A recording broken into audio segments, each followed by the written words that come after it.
Hello everybody, I am Dr. Deepak Kumar, an assistant professor in zoology at Munger University. Today we will be discussing about the developmental biology, or we can say embryology, which is from the graduation second year या second year के syllabus से है, लेकिन यह post graduation student के लिए भी उतना ही इम्पोर्टेंट है। ठीक है, तो आज हम लोग डिस्कस करेंगे कि एक सिंगल सेल से मल्टी सेलुलर ऑर्गेनिज्म कैसे बनता है और जो बनने का प्रोसेस है वो क्या होता है।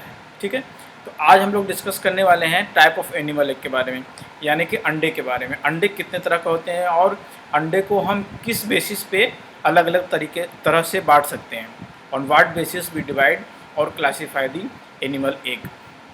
आप लोगों ने अपने टेक्स्ट बुक में एक जनरलाइज इमेज देखा होगा, एक पिक्चर देखा होगा, जिसमें कि एक सिंगल सेल से मल्टी सेलुलर स्ट्रक्चर बनता हुआ दिखाई देता है। ठीक है, and that single cell is called zygote. This zygote is form after the fertilization. Egg and sperm, the female gamete and the male gamete fuses, जिसको कि फर्टिलाइजेशन कहते हैं। उसके बाद हमें मिलता है जाइगोट। जाइगोट जो है एक सिंगल सेल स्ट्रक्चर होता है।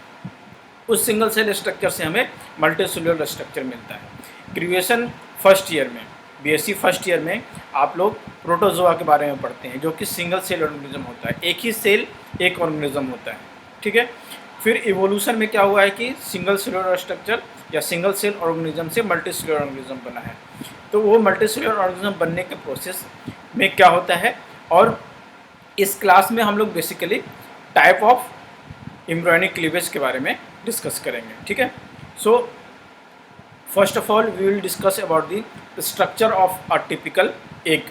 एनिमल एग के टिपिकल एनिमल एग की बात करें तो उसमें क्या क्या स्ट्रक्चर हो सकते हैं। ठीक है, तो आप देखिए कि सबसे बाहर जो है वो एग शेल होता है, जो कि कवरिंग होती है वो हार्ड होता है। उसके अंदर आउटर और इनर मेम्ब्रेन होता है, एक मेम्ब्रेन जैसा स्ट्रक्चर होता है। अगर आप अंडों को तोड़ेंगे तो उसके जस्ट नीचे दो मेम्ब्रेन आपको मिलेंगे। फिर वाइट पार्ट होता है जो कि एल्बुमिन कहते हैं। फिर वाइट पार्ट के अंदर क्या होता है, योक होता है। ठीक है, योक जो है न्यूट्रिएंट्स हैं, और योग के चारों तरफ एक मेम्ब्रेन होती है जिसको कि वैटेलिन मेम्ब्रेन कहते हैं। ठीक है, और इस पूरे इतने बड़े अंडे में अंडे का आकार और रंग और उसके साइज, शेप और कलर डिफरेंट हो सकता है ना। ऐसा नहीं है कि अंडा जो है एक टिपिकल मुर्गी के अंडे के जैसा होता है। It can be of various shape and sizes. उसके शेप और साइजेस बहुत तरह के हो सकते हैं। ऑस्ट्रिच का अंडा होता है काफ़ी बड़ा। ठीक है, उसी तरह से अगर ह्यूमन एग की बात करें तो वो काफ़ी छोटा होता है। तो साइज़ में बहुत ज़्यादा वेरिएशन होता है, उसके शेप में भी वेरिएशन। आप इस डायग्राम जो मैंने यहाँ लगा रखा है इससे आप अंदाज़ा लगा सकते हैं कि उसका शेप में भी वेरिएशन काफ़ी होती है। कलर में वेरिएशन भी होती है। ऑब्वियसली आपने देखा होगा अलग अलग तरह पक्षियों के अंडे अगर आप देखें या रेप्टाइल्स के अंडे देखें तो all the eggs of reptiles and birds are not of the same colour, is different colours. Okay, तो इस अंडे में एक छोटा सा भाग होता है ब्लास्टोडर्म, जो कि बेसिकली एम्ब्रियो होता है ना। यही एक सेल होता है, न्यूक्लिएटेड सेल, जो कि डिवाइड करता है और फिर वो ऑर्गेनिज्म बनाता है। बाकी जो आप योग देख रहे हैं या फिर अल्बुमिन देख रहे हैं या डेवलपिंग एम्ब्रियो जो है, एम्ब्रियो जब बढ़ेगा तो ये उसे न्यूट्रिएंट्स अवेलेबल कराने के लिए, जब वो डेवलप कर रहा होगा तो उसके न्यूट्रिएंट का सोर्स है ये योग और अल्बुमिन। तो आपको इसमें ध्यान देखना होगा कि प्लेसेंटल एनिमल होते हैं, जो एग लेइंग एनिमल होते हैं, और यंग वन को डायरेक्ट बर्थ देने वाले एनिमल होते हैं। तो जो एग लेइंग एनिमल होते हैं उनमें जनरली योग का अमाउंट ज़्यादा होता है। लेकिन जो अगर प्रेगनेंसी वाली की कहानी होती है कि उसमें बच्चा जो है वो वूम के अंदर डेवलप होता है, तो वो अपने मदर से प्लेसेंटा से जुड़ा हुआ होता है। तो उसे जब डेवलपिंग फेज में क्या होता है, न्यूट्रिएंट्स अपने मदर से मिलता है। लेकिन अगर एग लेइंग एनिमल है तो आपको न्यूट्रिएंट्स जो है वो अंडे के अंदर ही स्टोर करके रखा जाता है, ताकि वो डेवलपिंग जो इनिशियल फेजेस है जहाँ पे कि उसको नहीं बाहर से न्यूट्रिएंट दिया जा सकता है, तो इनिशियल फेजेस में उसको न्यूट्रिएंट्स वहीं से मिले। ओके, तो ये आपका एक बेसिक स्ट्रक्चर है। इसमें आप देखिए ये एयर सेल है, ये गैप है, यहाँ पे एयर होता है जो कि ऑक्सीजन और कार्बन डाइऑक्साइड के एक्सचेंज के लिए ज़रूरी होता है। ठीक है, तो ये तो हुआ एक ओवरव्यू अंडे का, है ना, एनिमल एग का। लेकिन एनिमल एग में सबसे जो इम्पोर्टेंट चीज़ होती है वो होती है योक, क्योंकि वो न्यूट्रिएंट का रिजर्व होता है। उसमें सारे इसेंशियल जो एमाइनो एसिड्स फैटी एसिड्स होते हैं वो होते हैं। उसके बाद सारे इसेंशियल मिनरल्स होते हैं। उसके बाद उसमें विटामिन्स होते हैं जो कि एक डेवलपिंग एम्ब्रियो को चाहिए, डेवलपिंग फिटस को चाहिए, है ना। तो इसी के अनुसार अंडे को हम डिफरेंट तरह से बांट सकते हैं। तो टाइप्स ऑफ एनिमल एग जो है वो योग के अनुसार बांटा जाता है। अगर हम उसको क्वांटिटी ऑफ योग के अनुसार बांटें, यानी कि योग कितने क्वांटिटी में है, कितने ज़्यादा है या कम है, then we will have 3 types of egg.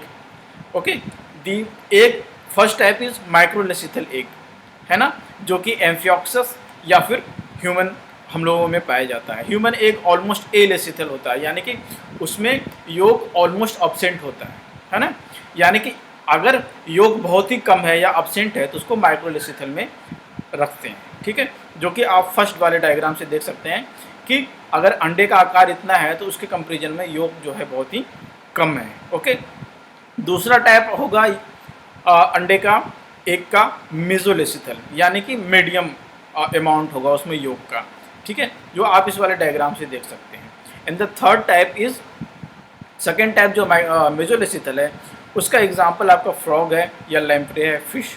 ठीक है, फिर तीसरा है माक्रोलेसिथल, माक्रो मीन्स ज़्यादा, है ना, उसमें पूरा एग जो है ऑलमोस्ट योग से ही भरा हुआ होगा। ठीक है, और इस तरह के अंडे जो होंगे बर्ड्स में, जैसा कि आप जानते ही हैं मुर्गी के अंडे के बारे में या फिर ऑस्ट्रिच के अंडे के बारे में जानते हैं। इंसेक्ट का एग भी माक्रोलेसिथल होगा और रेप्टाइल्स के भी एग माक्रोलेसिथल होते हैं, है ना, क्योंकि ये जनरली एग लेइंग एनिमल हैं। इनको अपने बच्चे जो डेवलप होने वाले हैं उनको न्यूट्रिएंट्स उनको उसी में अवेलेबल कराना है। यहाँ पे कोई प्लेसेंटा नहीं है कि बाहर से उसको न्यूट्रिएंट्स अवेलेबल करा सकें। ठीक है, तो ये हो गया 3 टाइप, माइक्रोलेसिथल, मेसोलेसिथल और माक्रोलेसिथल, जो कि अमाउंट ऑफ योग कितने अमाउंट में है उसके अनुसार बांटा गया है ना, कब बहुत ही कम है, मीडियम है या बहुत ही ज़्यादा है। दूसरा तरीका है बेस्ड ऑन डिस्ट्रीब्यूशन ऑफ योग इन साइटोप्लाज्म। आप जानते हैं योग आपका एक जो है एक सिंगल सेल है ना, फर्टिलाइज्ड होने के बाद फिर वो जाइगोट बन जाता है। जाइगोट भी एक सिंगल सेल है। तो सिंगल सेल में आपका साइटोप्लाज्म के अंदर ही योग इकट्ठा किया जाता है ना। तो उसमें योग की पोजीशन किस तरफ है ना, किस तरह से है, उसका डिस्ट्रीब्यूशन किस तरह से है, उसके अनुसार हम एग को 4 तरीके से बांट सकते हैं। We can have 4 types of eggs. ठीक है, फर्स्ट इज होमोलेसिथल एग, है ना। Homolecithal, homo means equally distributed, सब जगह बराबर डिस्ट्रीब्यूटेड है पूरे। आप इस वाले फर्स्ट वाले डायग्राम में ए में देखिए, जो योग है वो पूरे साइटोप्लाज्म में डिस्ट्रीब्यूटेड है, फैला हुआ है, तो उसको होमोलेसिथल कहेंगे। होमो मतलब होमोजिनस, एक साथ पूरे में फैला हुआ है। और ये इसका एग्जाम्पल है एनेलिड्स। ठीक है, एनेलिड्स में आता है आपका जैसे अर्थवर्म। ठीक, दूसरा इसमें टाइप होगा टीलोलेसिथल एग। टीलो मतलब एक टिप पे होगा, है ना, टीलो का मतलब ही टिप पे होता है। आप क्रोमोसोम में भी टीलो वर्ड का यूज़ करते हैं क्लासिफिकेशन के लिए। ठीक है, तो टीलोलेसिथल एग का मतलब हुआ कि एक टिप पे उसका योग है ना, उसका एग्जाम्पल होगी एम्फीबियंस यानी कि फ्रॉग्स। ठीक है, तीसरा टाइप सी टाइप है आपका मियोलेसिथल एग्स। मियोलेसिथल एग में क्या होगा कि योग तो ऑलमोस्ट पूरे साइटोप्लाज्म में, पूरे सेल में डिस्ट्रीब्यूटेड होगा, लेकिन सेल का या फिर एग का एक पार्ट जो होगा थोड़ा सा खाली होगा, डिस्क वाला पार्ट, एक ऊपर वाला पार्ट, डिस्क वाला पार्ट खाली होगा। ठीक है, तो वो उस तरह का एग जो है आपके रेप्टाइल्स में और बर्ड्स में पाए जाएंगे। ठीक है, तो ये हो गया आपका तीसरा मियोलेसिथल एग। पोजीशन की बात कर रहे हैं कि योग किस तरह से पोजीशन है अपने साइटोप्लाज्म में। The yolk is how the yolk is distributed over the cytoplasm. Okay, and the fourth type is centrolecithal egg. Okay, and the example is insects. What happens in insects? The yolk is localized ना, एक जगह इकट्ठा है, center में इकट्ठा है, localized in the center, and that's why it is called as centrolecithal egg. ठीक है, तो ये एग हो गया आपके डिफरेंट टाइप्स ऑफ एग के बारे में। अगर आपको क्वेश्चन आता है तो आपके बारे में एक्सप्लेन करेंगे कि योग के अमाउंट के अनुसार या योग के पोजीशन के अनुसार। अमाउंट के अनुसार माइक्रो, मेजो और माक्रोलेसिथल होगा, और उसके पोजीशन के अनुसार क्या होगा, होमोलेसिथल हो जाएगा, टीलोलेसिथल हो जाएगा, मियोलेसिथल हो जाएगा और सेंट्रोलेसिथल हो जाएगा। आप नाम से देखिए, उसके वर्ड को अगर आप समझने की कोशिश करेंगे तो आपको उसको फिर एक्सप्लेन करने में आसानी होगी, है ना। सेंट्रो मतलब सेंटर में बात है, मियो मतलब एक पार्ट छोड़ करके, टीलोलेसिथल टिप पे होगा, और होमोलेसिथल में होमोजिनसली वो डिस्ट्रीब्यूटेड होगा। ठीक है, तो अब जब एक के बारे में जान गए तो एक का क्या होगा, फर्टिलाइजेशन होगा, है ना। तो हमें ये जानना चाहिए कि जायगोट किसको कहेंगे फिर, और एम्ब्रियो किसको कहेंगे, है ना। हमें पता है अंडा किसको कहेंगे। एक तो हो गया फीमेल गैमेट, है ना। फीमेल गैमेट, फीमेल जो है जहाँ भी बाइसेक्सुअल रिप्रोडक्शन होता है तो उसमें मेल और फीमेल होता है। जो फीमेल है वो एग प्रोड्यूस करता है ना। तो एग प्रोड्यूस करता है, उसी में वो न्यूट्रिएंट्स भी इकट्ठा करता है। किस लिए, क्योंकि उसका जो अर्ली डेवलपिंग एम्ब्रियो है या फिटस है उसको न्यूट्रिएंट्स मिल सके, है ना। तो वो हो गया आपका एग। एग जब फर्टिलाइज हो जाता है, जब स्पर्म आ जाता है उसमें, या फिर जब मेल गैमेट्स उससे फर्टिलाइज हो जाती है, तो मेल गैमेट का न्यूक्लियस ही अंदर जाता है, बाकी पार्ट बाहर ही रह जाता है जनरली। ठीक है, तो आपका जो मेन साइटोप्लाज्म है उसके अंदर जो माइटोकॉन्ड्रिया है या अदर सेल ऑर्गेनेल्स हैं, है ना। माइटोकॉन्ड्रिया इसलिए क्योंकि माइटोकॉन्ड्रिया में उसका अपना जेनेटिक मटेरियल होता है।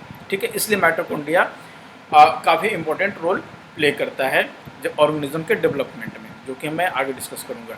ठीक है, तो जब फर्टिलाइजेशन हो रहा है, मेल गैमेट और फीमेल गैमेट मिल जा रहे हैं, तो फर्टिलाइजेशन होने के बाद आप देखिए कि पहले मियोसिस हुआ, मियोसिस से रिडक्शनल डिवीज़न हुआ और गैमेट्स बने। ठीक है, गैमेट्स बने, उसमें हेप्लॉइडी हुई, जो क्रोमोसोम का नंबर हो गया वो आधा हो गया। ठीक है, अब मेल गैमेट और फीमेल गैमेट का फ्यूज़न हो जाता है ना, फर्टिलाइजेशन होता है। जब फर्टिलाइजेशन हो रहा है तो हेप्लॉइड दोनों मिल करके डिप्लॉइड फिर से रिस्टोर कर देते हैं। तो आपका मेल गैमेट और फीमेल गैमेट जो है वो हेप्लॉइड है, लेकिन जब दोनों मिल गए तो डिप्लॉइडी हो गई, और जायगोट जो हो गया एक डिप्लॉइड सेल हो गया। ठीक है, तो फर्टिलाइज्ड डिप्लॉइड सेल जो है आपका जायगोट कहलाएगा। ठीक है, तो ये जायगोट को आपको समझना है कि जायगोट यहीं पे हुआ, एक स्टेज हुआ जब फर्टिलाइजेशन के जस्ट बाद वाला। लेकिन जैसे ही है कुछ फैक्टर्स होते हैं जो कि आपके एग में प्रेजेंट होते हैं, जैसे कि माइटोसिस प्रमोटिंग फैक्टर MPF। तो MPF जैसे ही एक्टिवेट होगा तो जायगोट सिंगल सेल डिवाइड होना शुरू करेगा, है ना। अब यहाँ से आगे जो है मियोसिस चलेगी, है ना, सॉरी, यहाँ से आगे जो है माइटोसिस चलेगी। मियोसिस आपका गैमेट बनने के लिए यूज़ हुआ। अब जैसे ही जायगोट बन गया, जायगोट के बाद यहाँ से माइटोसिस चलेगा, इसीलिए माइटोसिस प्रमोटिंग फैक्टर है। ठीक है, जब माइटोसिस होगा तो क्या होगा, इक्वेशनल डिवीज़न होगा। क्रोमोसोम के नंबर जो है दोनों ही डॉटर सेल्स में इक्वल अमाउंट में जाएंगे।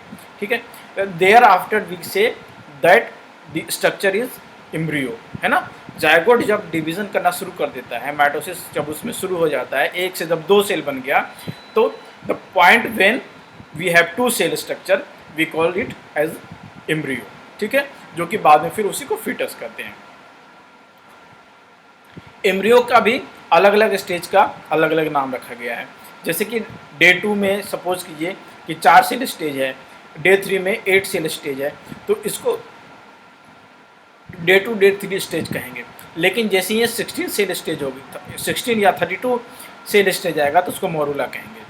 और जब बीच में हॉलो स्ट्रक्चर बन जाता है ना, सेल जो है चारों तरफ किनारे में अरेंज हो जाते हैं और बीच में हॉलो स्ट्रक्चर बन जाता है, बॉल की तरह, फुटबॉल की तरह, है ना। जैसे फुटबॉल से हवा भरा हुआ है, हवा जो है वो हॉलो स्ट्रक्चर है। तो और जैसे आपका मोरूला है वो एक सॉलिड स्फीयर है ना। जैसे कि आपका क्रिकेट का बॉल जो है वो पूरा भरा हुआ है, तो वो मोरूला स्ट्रक्चर है। लेकिन जैसे ही वो फुटबॉल का बॉल की तरह स्ट्रक्चर हो जाता है, यानी कि बीच में जब हॉलो स्ट्रक्चर फॉर्म हो जाता है, सेल एक अरेंज हो जाते हैं, तो उसको ब्लास्टोसिस्ट कहते हैं। ठीक है। तो यहाँ पे अब मैं समझाने की कोशिश कर रहा था कि आपका जो मेल गैमेट और फीमेल गैमेट हुआ वो हेप्लॉइड हुआ, हेप्लॉइड जब दोनों फ्यूज़ हुए, फर्टिलाइजेशन हुआ तो डिप्लॉइड स्ट्रक्चर बना, और इसके बाद माइटोसिस शुरू होगा, जो कि शुरू कराएगा कौन? माइटोसिस प्रोमोटिंग फैक्टर MPF, और उसके बाद उसको हम एम्ब्रियो कहेंगे। एम्ब्रियो का भी अलग अलग स्ट्रक्चर में हम मोरूला या ब्लास्टोसिस्ट या ब्लास्टुला कहते हैं, ठीक है। फिर जब हम लोग जान गए कि जायगोट के बाद ही माइटोसिस डिवीज़न हो रहा है, तो हमें एम्ब्रायनिक जो डिवीज़न हो रहा है उसी को बेसिकली क्लीवेज कहते हैं, है ना। आप जान रहे हैं कि माइटोसिस होने के बाद एक सेल से 2 सेल बन रहा है, तो ये 2 सेल बनने का जो प्रोसेस है, जो फ्यूजन का प्रोसेस है, टूटने का प्रोसेस है, इसी को एम्ब्रायनिक क्लीवेज कहते हैं। जब जायगोट एक सेल से 2 सेल बनता है तो इसको एम्ब्रायनिक क्लीवेज कहते हैं। तो एम्ब्रायनिक क्लीवेज को आप जब एक्सप्लेन करेंगे तो क्या एक्सप्लेन करेंगे, उसके बारे में क्या क्या बातें आपको पता होनी चाहिए लिखने के लिए, आप लिखेंगे तो आप जैसे मैं डिस्कस कर ही रहा हूँ कि जब माइटोसिस डिवीज़न शुरू हो जाएगा, सीरीज ऑफ माइटोसिस डिवीज़न शुरू हो जाएगा, तो इसी को हम एम्ब्रायनिक क्लीवेज कहेंगे। और आप जान रहे हैं कि एग में जो है वो साइटोप्लाज्म काफ़ी होता है और उसी के अंदर योग भी है, तो वो साइटोप्लाज्म जो है वो डिवाइड होना शुरू होता है ना। तो cytoplasm to the nucleus ratio जो है वो धीरे धीरे फिर घटने लगता है ना। न्यूक्लियस, नंबर ऑफ न्यूक्लियस बढ़ने लगता है, और साइटोप्लाज्म जो है वो वहाँ पे साइटोप्लाज्म की सिंथेसिस नहीं होती, साइटोप्लाज्म जितना था एग में उसी को डिस्ट्रीब्यूट किया जा रहा है, ठीक है। तो इसीलिए एग का जो वॉल्यूम है वो धीरे धीरे मतलब एक सेल में, सिंगल सेल जायगोट था, वही वॉल्यूम जो है वो डिस्ट्रीब्यूट होने लगता है अलग अलग सेल में, ठीक है। तो ये क्लीवेज स्टेज जो होते हैं अलग अलग, इसको ब्लास्टोमियर्स कहेंगे, ठीक है। और ये भी बात है कि ज़्यादातर स्पेसिस में जो सेल डिवीज़न होना है, यानी कि जो क्लीवेज होनी है, यानी कि जायगोट के बाद जो माइटोसिस होना है, वो सारा चीज़ प्री प्लान्ड होता है, उसमें पहले से ही इंफॉर्मेशन दिए हुए रहते हैं। तो इसमें जनरली इसलिए जो मदर है, क्योंकि उसी का माइटोकॉन्ड्रिया है, तो माइटोकॉन्ड्रिया का जो जेनेटिक मटेरियल है वो उसके बाद कुछ mRNA होते हैं जो कि पहले से ही बने हुए होते हैं। तो ये सारी चीज़ें जो है वो कंट्रोलिंग फैक्टर है, जो आप इसके बारे में डिटेल में पढ़ेंगे तो आपको समझ में आएगा। तो जो सेल डिवीज़न होना है, कब होना है, कैसे होना है ना। अभी जब मैं आगे डिस्कस करूंगा कि एम्ब्रायनिक क्लीवेज के अलग अलग टाइप हैं, अलग अलग ऑर्गेनिज्म में अलग अलग तरह की एम्ब्रायनिक क्लीवेज होती है, तो ये कौन डिसाइड करता है कि किस तरह का एम्ब्रायनिक क्लीवेज किस ऑर्गेनिज्म में होगा। तो उस ऑर्गेनिज्म का जो जेनेटिक मटेरियल है वो पहले से ही एक कोड उसमें समझिए कि रहता है, जो कि डिसाइड करता है कि ये क्लीवेज ऐसा ही होगा। मतलब रेप्टाइल में क्लीवेज होगी तो इस तरह से होगी, अब मैमल्स में होगी तो दूसरे तरीके से होगी। तो ये जो कोड है वो साइटोप्लाज्म में ऑलरेडी अवेलेबल होता है, ठीक है। तो जैसा कि मैं कह रहा हूँ कि इसमें जो साइटोप्लाज्म है वो धीरे धीरे साइटोप्लाज्म टू द न्यूक्लियस का रेशियो घटता जाता है, ठीक है। और जैसा कि मैंने पहले स्लाइड में इससे पहले वाला स्लाइड में बताया, जैसे ही जायगोट बना उसके बाद MPF यानी माइटोसिस प्रोमोटिंग फैक्टर आया और क्लीवेज शुरू हो गई, ठीक है।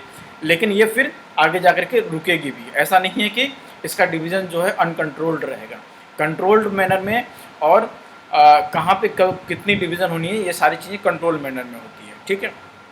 तो ये सारी चीज़ें आप एम्ब्रायनिक क्लीवेज के बारे में लिख सकते हैं, ठीक है। एम्ब्रायनिक क्लीवेज आपका सेल को अलग होने का प्रोसेस है। एक सेल से जब 2 सेल बना तो वो 2 सेल किस तरह से बनेगा उसको एम्ब्रायनिक क्लीवेज कहते हैं। हम यहाँ पे सेल डिवीज़न की बात नहीं कर रहे, मियोसिस और माइटोसिस की बात नहीं कर रहे। उसमें क्या होता है कि सेल के अंदर क्या होता है ना, कि साइटोकाइनेसिस होती है या कैरियोकाइनेसिस होती है। तो कैरियोकाइनेसिस में न्यूक्लियर डिवीज़न होती है, साइटोकाइनेसिस में साइटोप्लाज्म डिवीज़न होती है, तो वो सेल डिवीज़न में बात करते हैं। लेकिन एम्ब्रायनिक क्लीवेज में हम क्या बात करते हैं कि जब सेल 2 डिवाइड हो गए तो वो एक दूसरे से कैसे अलग होंगे और वो एक दूसरे के रिस्पेक्ट में किस तरह से अरेंज होंगे, जो कि आपको आगे समझ में आएगा। जैसे कि पहला अगर हम टाइप की बात करें कि एम्ब्रायनिक क्लीवेज के कौन कौन से टाइप हो सकते हैं, तो अगर प्लेन ऑफ क्लीवेज की बात करें, है ना, प्लेन एक प्लेन होगा जो कि उसको काटेगा, ठीक है। तो प्लेन ऑफ क्लीवेज के अनुसार एम्ब्रायनिक क्लीवेज जो है वो 4 तरह के हो सकते हैं, ठीक है। अब यहाँ पे एक चीज़ मैं बताना चाहूँगा कि जो भी एग होगा या जो जायगोट होगा उसके 2 पोल होंगे, है ना, वेजिटल पोल और एनिमल पोल। तो जिस वाले पार्ट में जिस तरफ आपका योग होगा उसको वेजिटल पोल कहेंगे, और उसके ऑपोजिट वाले पोल को हम एनिमल पोल कहेंगे। जैसे अर्थ के साउथ पोल नॉर्थ पोल है, उसी तरह से ये पोल हमें मान लेते हैं, कन्वेंशनल से मानना गया है कि जिसमें जिस साइड में योग होगा, जैसे कि ये आप देखिए, अगर इस वाले अंडे को देख पा रहे हैं आप, इसको देखिए तो योग इस साइड में है, तो इसको आप वेजिटल पोल कहेंगे और इसको अपोजिट साइड को एनिमल पोल कहेंगे। ठीक है, तो अभी जब मैंने इससे पहले बताया था कि योग की पोजीशन कुछ भी हो सकती है, बीच में भी हो सकता है, जैसे इंसेक्ट वाले में था, तो उसमें फिर एनिमल पोल और एनिमल पोल और वेजिटल पोल नहीं कह सकते। तो ज़रूरी नहीं कि हर एग में, हर जायगोट में आपका एनिमल पोल वेजिटल पोल होगा, लेकिन जिसमें है उसमें अगर डिवीज़न होती है तो उसको जो प्लेन ऑफ डिवीज़न है, कहाँ से वो कट रहा है, डिवाइड हो रहा है, बीच से कट रहा है, साइड से कट रहा है, या पोल से थ्रू होते जा रहा है, उसके अनुसार हम 4 तरीके से बांट सकते हैं। पहला है आपका मेरिडियनल क्लीवेज। तो आप इसमें देखिए कि जो प्लेन ऑफ क्लीवेज है, यानी कि प्लेन ऑफ डिवीज़न है, and that plane of division passes through both of the pole, vegetal pole और एनिमल पोल से थ्रू होके जाता है, यानी इक्वल हाफ में बांट देता है आपके जायगोट को। तो इस तरह के डिवीज़न को आप मेरिडियनल क्लीवेज कहेंगे। ठीक है, उसी तरह से सिमिलर टू दिस दूसरा है वर्टिकल क्लीवेज। कि प्लेन तो उधर ही है, वर्टिकल ही है ना, लेकिन ये आपका पोल से पास नहीं हो रहा, पोल के आइदर साइड से पास हो रहा है, या तो इस साइड से या उस साइड से, तो इसको हम कहेंगे वर्टिकल क्लीवेज, है ना। इमेज 2 में आप देख सकते हैं। तीसरा है इक्वेटोरियल क्लीवेज। इक्वेटर आप जानते हैं, अर्थ का इक्वेटर होता है जो कि सेंटर से पास हो रहा है, अर्थ को सेंटर से काटता है, आपका नॉर्थ पोल और साउथ पोल के मिड से, एक तरफ नॉर्थ पोल चला गया, एक तरफ साउथ पोल चला गया। उसी तरह से जब इक्वेटोरियल क्लीवेज होगा तो एक तरफ आपका वेजिटल पोल चला जाएगा, एक तरफ आपका एनिमल पोल चला जाएगा। ठीक है, तो ये जो डिवीज़न होगी ना, इसको कहेंगे इक्वेटोरियल क्लीवेज। चौथा है आपका लेटिट्यूडनल क्लीवेज। अब लेटिट्यूडनल क्लीवेज जो होगी, उसका प्लेन जो है वो इक्वेटर के पैरेलल होगा, लेकिन इक्वेटर पे नहीं होगा, यानी कि पूरा पूरा मिडिल से डिवाइड नहीं करेगा, इक्वल डिवाइड नहीं करेगा, वो अनइक्वल डिवीज़न होगा। ठीक है, तो ये आप 4 तरह के क्लीवेज को समझ सकते हैं यहाँ पे, कि प्लेन ऑफ क्लीवेज के अनुसार जो है meridional cleavage, vertical cleavage, equatorial cleavage और लेटिट्यूडनल क्लीवेज, है ना। अगर ज्योग्राफी आप पढ़े हुए हैं तो ये टर्म्स आपको जो है वो ज़्यादा याद करने या समझने में दिक्कत नहीं होगी। ठीक है, दूसरा जो दूसरे तरीके से हम बांट सकते हैं एम्ब्रायनिक क्लीवेज को, वो पैटर्न ऑफ क्लीवेज से बांट सकते हैं कि पैटर्न किस तरह से है ना। पहले में क्या था कि इसमें 1 से 2 सेल ही बन रहे थे। ठीक है, 1 से 2 सेल जब बने तो उसका प्लेन कहाँ से पास हो रहा है। ठीक है, दूसरे वाले में होगा कि 1 से 2 बने, 2 से 4 बने, 4 से 8 बने, तो हर बार जब डिवीज़न होगा ना, सिक्वेंशियल डिवीज़न होगा एक के बाद एक, जैसा कि हम डिस्कस कर रहे हैं कि एक सिंगल सेल जाइगोट है, उससे मल्टीसेलुलर स्ट्रक्चर बनना है, मल्टीसेलुलर ऑर्गेनिज्म बनना है, तो 1 से 2 सेल से बन के तो नहीं होगा। ठीक है, या 2 या 4 साल से सेल्स बने होंगे, उसमें lakhs of thousands of cells बनने हैं। ठीक है, तो ये जो डिवीज़न स्टार्ट होगा, तो ये डिवीज़न के जो प्लेन होंगे, वो क्या प्लेन फिक्स होंगे, एक बार जो डिवीज़न हो गया उसी प्लेन में होगा, या प्लेन अलग अलग तरह के होंगे। तो ये जो पैटर्न बनता है कि अलग अलग division number 1, division number 2, division number 3, 1 से 2 बना, 2 से 4 बना, 4 से 8 बना, तो ये पैटर्न जो है वो किस तरह से हो सकता है। तो फर्स्ट वाला देखिए, फर्स्ट वाला जो है आपका रेडियल क्लीवेज है ना। नहीं, पैटर्न ऑफ क्लीवेज को पहले 2 तरीके में बांट सकते हैं आप, होलोब्लास्टिक क्लीवेज और म्यूरोब्लास्टिक क्लीवेज, है ना। तो होलोब्लास्टिक क्लीवेज में क्या होगा कि पूरा का पूरा साइटोप्लाज्म, है ना, पूरा का पूरा जाइगोट जो है वो 2 भागों में बट जाएगा, है ना। ये होलोब्लास्टिक यानी कि होल पूरा का पूरा डिवाइड हो रहा है ना। पूरा पूरा साइटोप्लाज्म जो है 2 भाग में बांट जा रहा है। तो पहले 1 सेल था, 1 सेल डिवाइड होकर के 2 सेल बन गया, फिर 2 सेल डिवाइड होकर के 4 सेल बनेगा। ठीक है, लेकिन मेरोब्लास्टिक में क्या होगा कि पूरा का पूरा साइटोप्लाज्म डिवाइड नहीं होगा, कोई पार्ट डिवाइड हो जाएगा, है ना, जो कि आप डायग्राम में देख करके समझ सकते हैं कि इसमें केवल ऊपर वाला पार्ट जो है वही डिवाइड हो रहा है, पूरा का पूरा साइटोप्लाज्म डिवाइड नहीं हो रहा है, योग डिवाइड नहीं हो रहा है। ठीक है, तो होलोब्लास्टिक और मेरोब्लास्टिक में ये फ़र्क है। होलोब्लास्टिक में होल पूरा का पूरा अलग हो जाएगा, लेकिन मेरोब्लास्टिक में अलग नहीं होगा, उसके कुछ पार्ट डिवाइड होंगे। ठीक है, तो होलोब्लास्टिक में क्या है कि उसमें भी फर्दर 3 तरह के होंगे। पहला होगा रेडियल। रेडियल में क्या होगा, आप देखिए, समझने की कोशिश कीजिए कि जैसे प्लेन जो है जैसे मैंने इससे पहले वाले स्लाइड में बताया था कि प्लेन ये मान लीजिए वेजिटेबल पोल और एनिमल पोल को थ्रू होते जा रहा है, ठीक है। तो इसको हम क्या कहेंगे, मेरोडियनल क्लीवेज कह सकते हैं। तो पहला मेरोडियनल क्लीवेज हो गया। उसके बाद जब 1 से 2 सेल बन गए तो फिर उसके बाद कैसा होगा, है ना।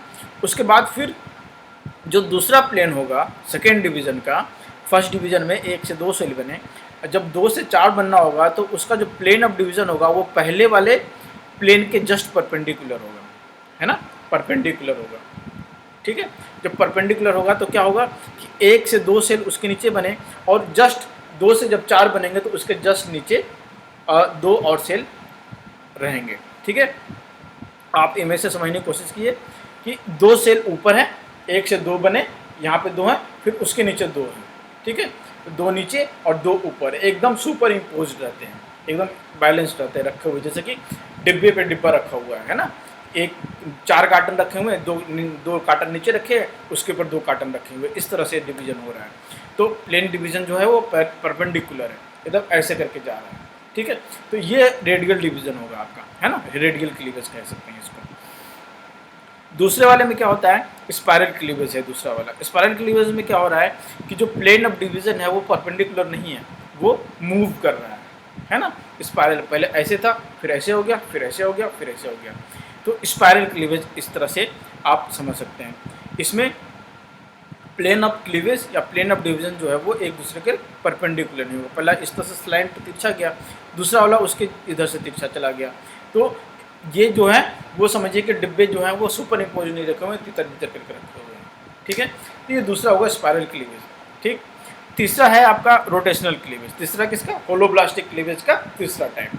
तो होलोब्लास्टिक का तीसरा जो रोटेशनल है उसमें क्या होता है कि 1 से 2 सेल तो रेडियल क्लीवेज की तरह ही बनते हैं, है ना। 1 से 2 बन गए, बीच में से 2 सेल बन गए। लेकिन दूसरा जो डिवीज़न होता है उसमें 2 से 4 नहीं बनते, उसमें पहले एक सेल जो 2 बने हैं, 2 में से कोई एक डिवाइड करेगा और 1 से 2 बनाएगा, यानी कि एक 3 सेल स्टेज आएगा, है ना। 3 cell stage will be there. You see that in previous 2 types, radial and spiral, there were no 3 cell stage. First division was 2 cell and then it was 4 cell, okay. But in rotational type, rotational cleavage, what happens that we have from 1 cell we have 2 cells and then 2 cell we have 3 cells, means only 1 cell out of 2 is dividing। 2 में से कोई एक divide करके 2 बन रहा है और एक जो है वो रुका हुआ है, उसकी डिवीज़न नहीं हुई है, ठीक है। तो 3 सेल स्टेज आया, ठीक है। उसके बाद फिर जो प्लेन ऑफ डिवीज़न है, देखिए पहला जो है उसके परपेंडिकुलर दूसरा हो रहा है लेकिन एक ही सेल, फिर उसके बाद फिर इसके परपेंडिकुलर जो है तीसरा डिवीज़न है। तो इसमें क्या हो रहा है कि 3 डिवीज़न लग रहे हैं 4 सेल स्टेज जाने में, है ना। तो ये रोटेशनल क्लीवेज है आपका। पहले और दूसरे में क्या था कि 2 बार डिवाइड हो गया था और 4 सेल स्टेज चले गए थे, लेकिन रोटेशनल क्लीवेज में क्या हो रहा है कि 3 बार डिवाइड होना पड़ रहा है, तब जाकर के वो 4 सेल स्टेज में आते हैं, ठीक है। तो this is the 3 types of holoblastic cleavage where the cells are divided whole, है ना, फुली डिवाइडेड, पूरा डिवाइड हो जाते हैं, ठीक है। First is radial, then spiral, then rotational cleavage. अब मेरोब्लास्टिक क्लीवेज की बात करें अगर, यानी कि अनइक्वल डिवीज़न की बात, पूरा जो सेल है वो पूरा डिवाइड ना हो करके उसका केवल एक पार्ट जो है वो डिवाइड हो रहा है, तो उसमें से पहला है डिस्क्वाइडल क्लीवेज। तो डिस्क्वाइडल क्लीवेज में क्या हो रहा है कि डिस्क फॉर्म हो रहा है ना। आप इसमें देखने की कोशिश कीजिए, डिस्क बन रहा है ऐसे, जैसे मैं ये फिंगर दिखा रहा हूँ ना, तो डिस्क एक से लिए हो गया, एक से लिए हो गया, नीचे साइटोप्लाज्म ऐसे है और ये डिवाइड हो रहा है, यहाँ पे पूरा साइटोप्लाज्म डिवाइड ना होकर के केवल एक पार्ट डिवाइड हो रहा है, वो भी डिस्क के फॉर्म में हो रहा है, ठीक है। तो इसको डिस्क्वाइडल क्लीवेज कहेंगे। फिर जो मेरोब्लास्टिक क्लीवेज है उसका दूसरा टाइप है आपका सुपरफिशियल क्लीवेज। इसमें क्या होगा कि आप स्फेयर समझिए, आप फुटबॉल है, जैसे मैं एग्जाम्पल दे रहा था, तो फुटबॉल के अंदर तो खाली जगह हवा भरी हुई है, उस हवा वाली जगह पे आप जो है योग को रख दीजिए और उसके चारों तरफ जो आपका कवरिंग है फुटबॉल के जो मटेरियल से बना हुआ है, लेदर से या प्लास्टिक से जो बना हुआ है, तो वो केवल डिवाइड हो रहा है, सुपरफिशियल केवल बाहर की तरफ से डिवाइड हो रहा है, अंदर जो मटेरियल है वो ऐसे ही इकट्ठा है ना। जैसा कि मैंने उसमें दिखाया था, ये डायग्राम आप देखिए कि सेंट्रोलेसिथल है ना, सेंटर में इसका योग है ना इंसेक्ट में। तो सेंट्रोलेसिथल जो एग हैं उसमें योग जो है एग का, उसका न्यूट्रिएंट जो है बीच में है। तो ये डिवीज़न जो ये आपका ब्लूइश पार्ट जो है उस वाले पार्ट में डिवीज़न हो रहा है केवल, ठीक है। तो इस वाले डिवीज़न को कहते हैं सुपरफिशियल क्लीवेज, है ना। तो आप देखिए होलोब्लास्टिक क्लीवेज, रेडियल क्लीवेज का एग्जांपल ड्यूट्रोस्टोम्स हो गए। ड्यूट्रोस्टोम्स क्या होते हैं कि वो ऑर्गेनिजम्स होते हैं जिसका एनस पहले फॉर्म होता है, ड्यूट्रोस्टोम कहते हैं उसको।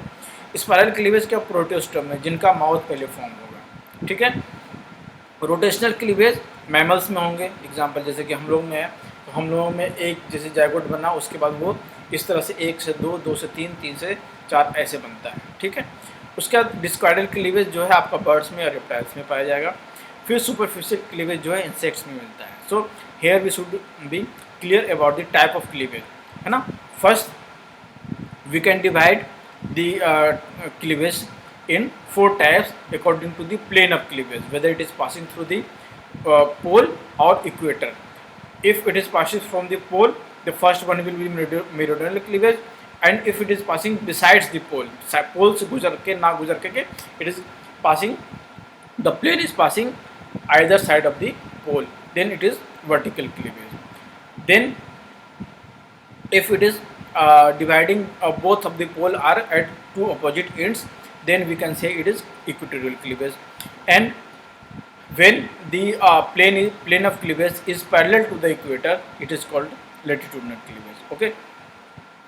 Then we can divide the cleavage according to the pattern of cleavage. Pattern means the division number 1, division number 2, 3, 4, how it is happening, है ना। Every time the cell is dividing in the same manner or in different plane is there. Okay, so in that pattern of cleavage we can divide the cleavage in 2 types, है ना, holoblastic cleavage and meroblastic cleavage, whether the cell is dividing fully or it is partially dividing, ठीक है।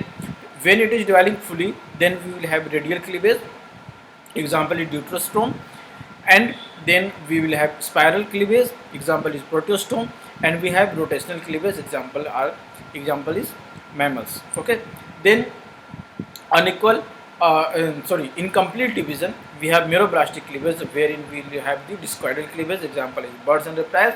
Superficial cleavage is the insect. Okay, so